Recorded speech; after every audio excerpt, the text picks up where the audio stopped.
Hi all, hope you and your family are safe and sound. So last time we saw about some if. Now we'll be seeing about some ifs. So the difference between some ifs and some if is like in some if we can get the sum of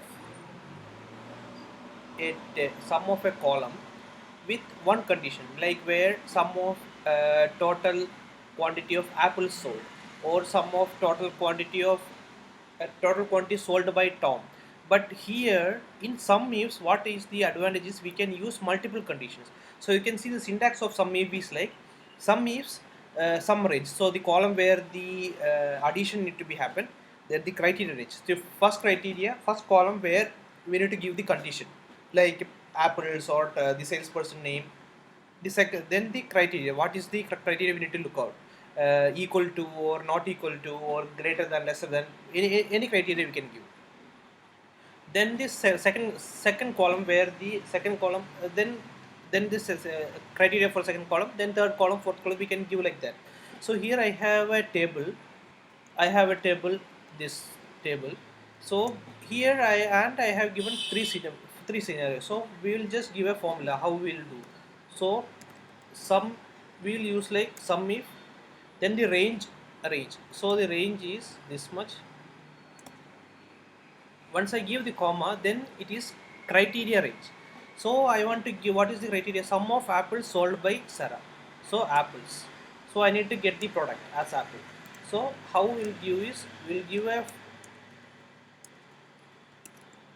give a apostrophe, and we'll give yeah double quotes, and then inside we will write apples. Then second I need sold by Sarah. So a salesperson is given in this column. So I have select the second column to be given condition as salesperson.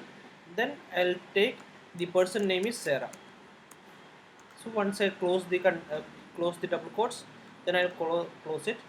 So you can see first I have given the column where the addition to be happen, then then the column where first condition to take effect, and then the first condition, that is which I need to search, that is here I need to search apples. Then after that I give the second column where the second condition, or we can give the first column itself and give a second condition, but the resultant might be zero. We will not get two conditions in the same column, right? So second column and second correct criteria, if I give, so 4. So in the next task we will see sum of quantity sold by Tom, where the product name starts with A. So how we can write that is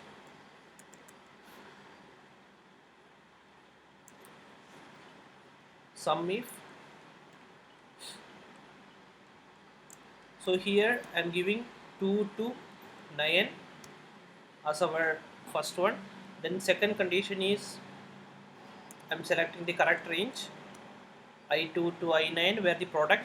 So product here it is starts with A. So how we can write that is using the star symbol.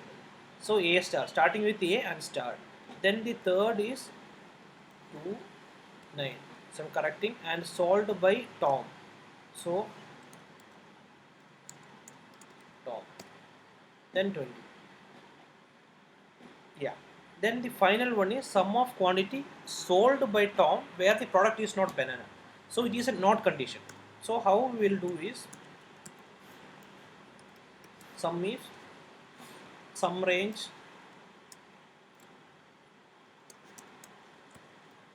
then criteria range,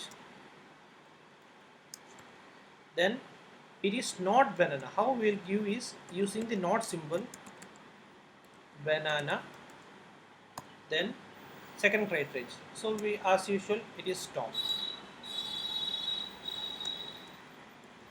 So we need is Tom, solved by Tom. So we'll just close it. Oh, sorry. Here it is banana. Yeah. So you can see using some ifs we can achieve much faster, and giving multiple conditions. This is a very useful tool to be used. And thank you for your time. Thank you for watching.